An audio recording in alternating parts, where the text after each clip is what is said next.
नमस्कार।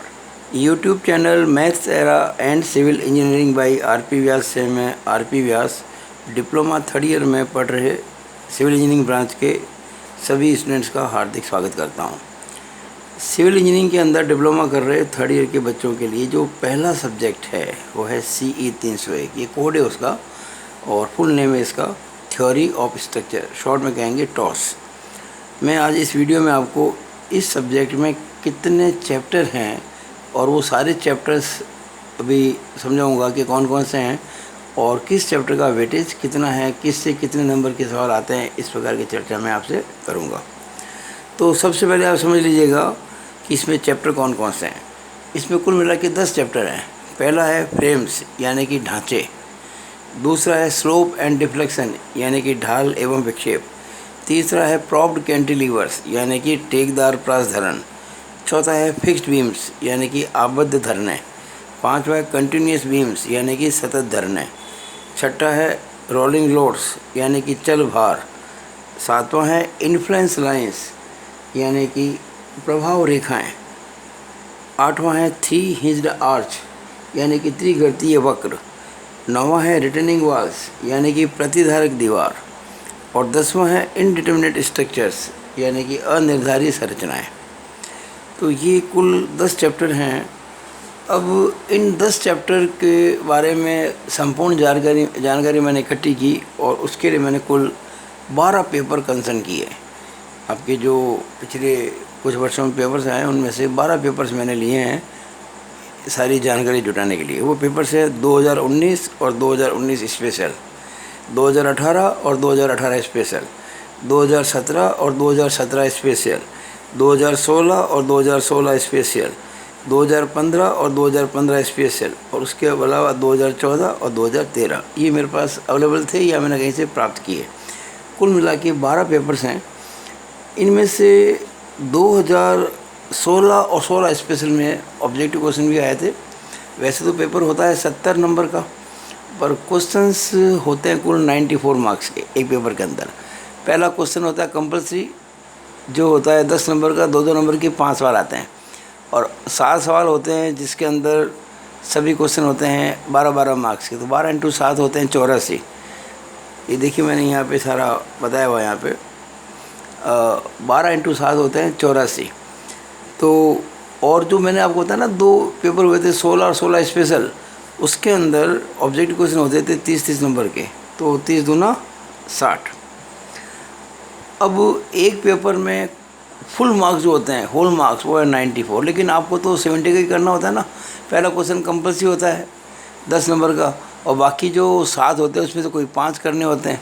तो आपको 12 पंजे 60 और 10 70 का पेपर होता है। हालांकि क्वेश्चन 94 मार्क्स के होते हैं। मैंने कितने पेपर लिए? 12। तो देखिए मैंने एक कैलकुलेशन की है, 12 इंटू 94, एक पेपर में फुल मार्क्स 94, 12 पेपर में लिए हैं तो 94 इंटू 12 हो गया। लेकिन 2 पेपर जो थे उसमें ऑब्जेक्टिव थे वो 30 नंबर के होते हैं। तो 30 दूना 60 और इस तरह से मैंने इनको जो काउंट किया तो टोटल हुआ 1188। यानी मैंने 1188 जो कुल अंक हैं 12 प्रश्न पत्र के अंदर उनकी पूरी छानबीन की है और इसी के आधार पर निकाला है कि किस चैप्टर का कितना वेटेज है। तो आप देखिएगा फ्रेम जो है चैप्टर, इसमें ये जो मैंने कुल बताए हैं 1188 नंबर, उसमें से 170 नंबर आए हैं फ्रेम के। यानी कि अगर मैं देखूँ इसकी परसेंटेज ओवरऑल तो 14.31%। यानी मैंने ये निकाला है 1188 का ये जो 170 मार्क्स है ना, ये 1188 का कितना परसेंट है। तो मैंने 170 बटा 1188 इंटू 100 किया तो 14.31% हो गया। अच्छा, इसके अंदर ये जो 170 मार्क्स हैं इसमें 24 मार्क्स के आए थे थ्योरी के क्वेश्चन और 146 मार्क्स के आए थे न्यूमेरिकल।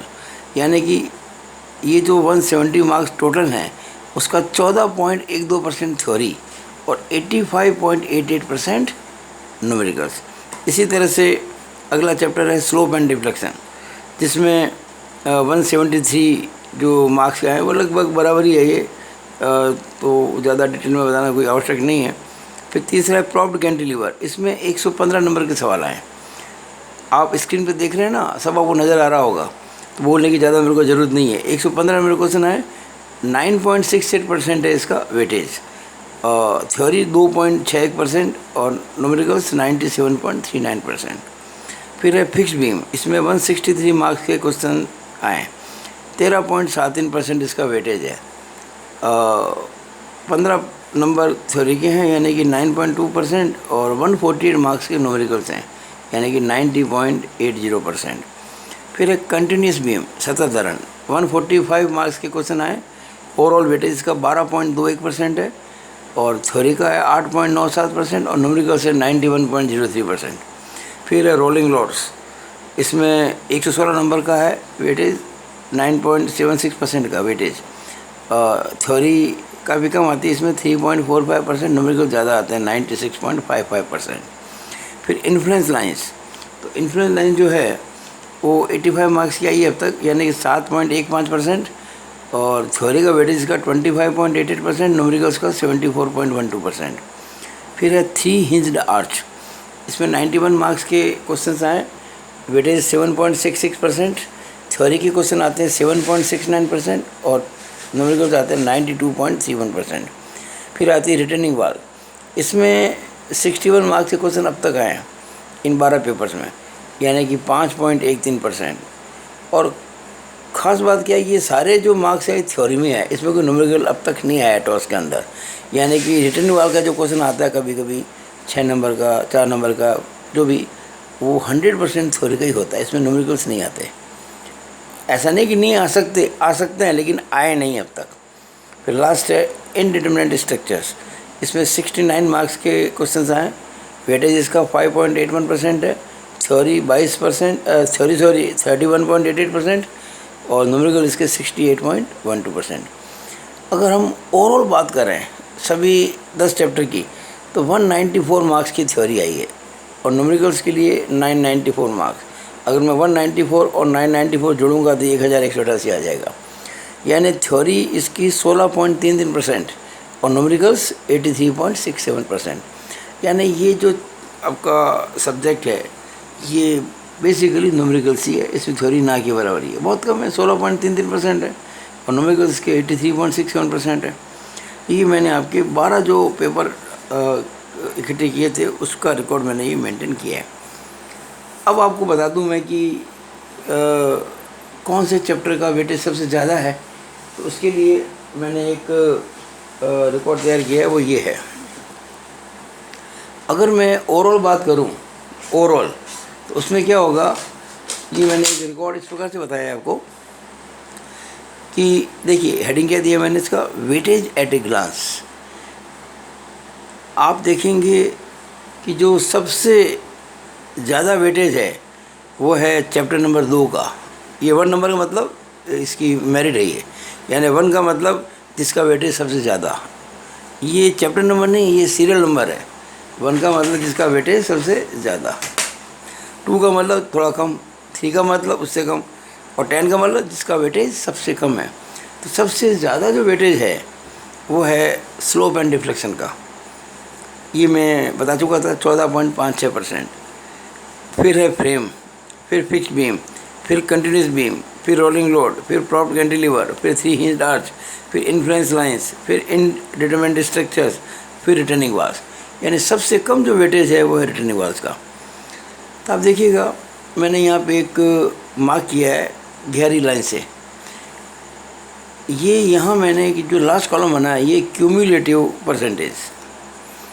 जैसे अगर हम ये जो टॉप के जो 6 चैप्टर्स हैं जिनका वेटेज ज़्यादा है टॉप में, उन सब का परसेंटेज जोड़ें, सबका 14.5 है, 14.31, ये साथ में क्यूमुलेटिव है।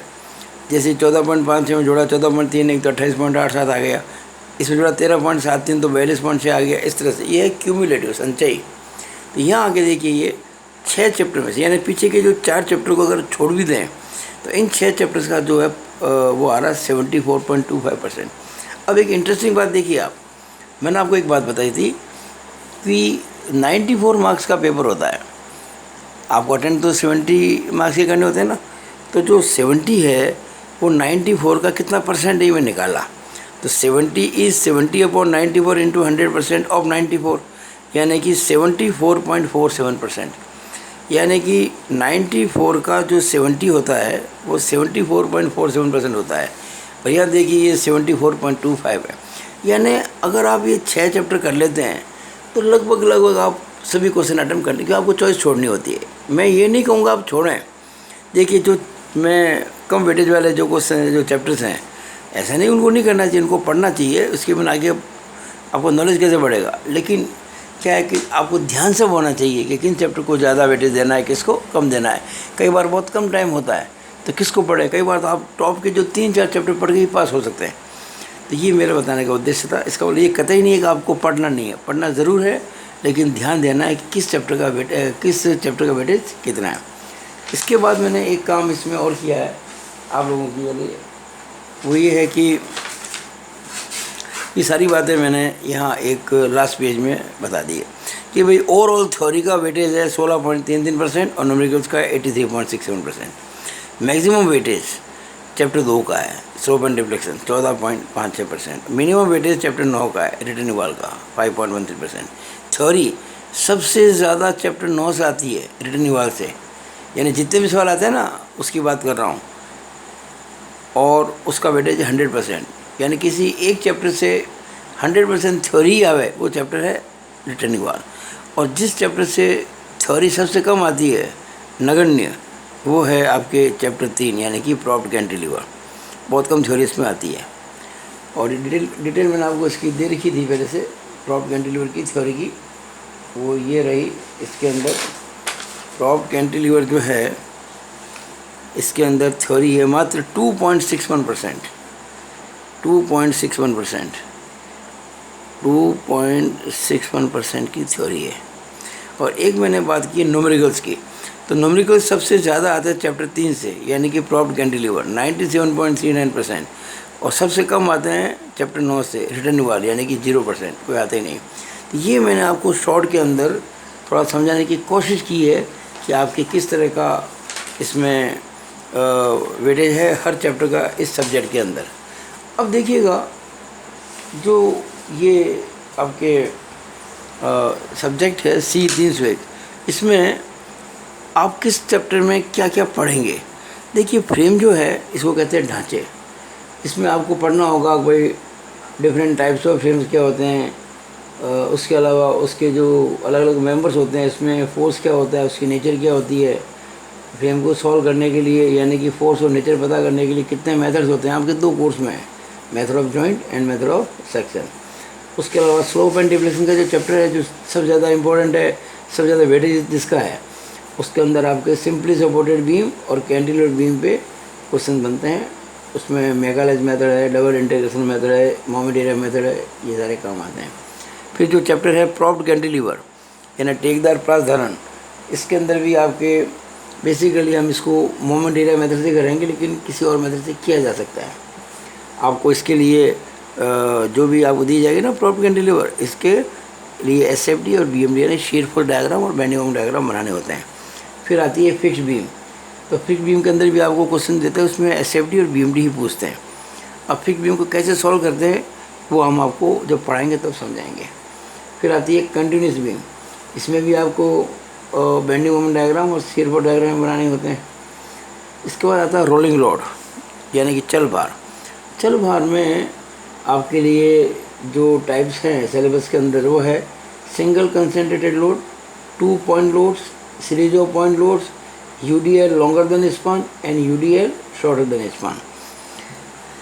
उसके अलावा जो चैप्टर आपका 7वां है इन्फ्लुएंस लाइंस, इसमें आपके लिए केवल एक ही बात पूछी गई है कि भाई line diagram for the following in simply supported beams. Simply supported beam के लिए एक तो रिएक्शन, एक शेयर फोर्स और एक बेंडिंग मोमेंट के लिए इन्फ्लुएंस लाइन यानी कि प्रभाव रेखा बनाना आपको आना चाहिए। फिर आता है 3 हिंज्ड आर्च, इसमें इंट्रोडक्शन है इसका, reaction of symmetrical parabolic arch के बारे में, फिर SFD BMD of the symmetrical parabolic arch. फिर आती है रिटर्निंग वॉल, जिसमें ये कितने प्रकार की होती है, इसकी जो स्टेबिलिटी होती है, स्थायित्वता, उसकी जांच कैसे की जाती है, क्या स्टेप्स है। और लास्ट में चैप्टर आता है इनडिटरमिनेट स्ट्रक्चर्स, अनिर्धारित संरचनाएं। इसमें आपको देखना पड़ेगा कितने प्रकार की अनिर्धारिताएँ होती हैं, एक्सटर्नल क्या होती है, इंटरनल क्या होती है, डिग्री ऑफ इंडिटरमिनेंसी क्या होती है, यानी कि अनिर्धारिता का अंश क्या होता है। तो ये सब बातें हम समझेंगे जब पढ़ाई करेंगे तब। तो अभी मेरा उद्देश्य ये था कि इस सब्जेक्ट के बारे में और इसके जो चैप्टर्स है इसके बारे में संक्षेप में बताना, और मैंने अपना काम अपने हिसाब से ठीक किया है। मुझे लगता है कि आपको ये जानकारी मिल के काफ़ी अच्छा लग रहा होगा, और मैं ऐसे ही आपको अदर जो सब्जेक्ट्स हैं C 302, 303 से लेकर 310 उसकी जानकारी भी आने वाले कुछ वीडियोज़ में दूँगा। तो आपको मेरा ये वीडियो कैसा लगा? अगर अच्छा लगा हो तो आप इसको ज़रूर लाइक और शेयर करें, और मेरे channel maths era and civil engineering को ज़रूर सब्सक्राइब करें। Thank you.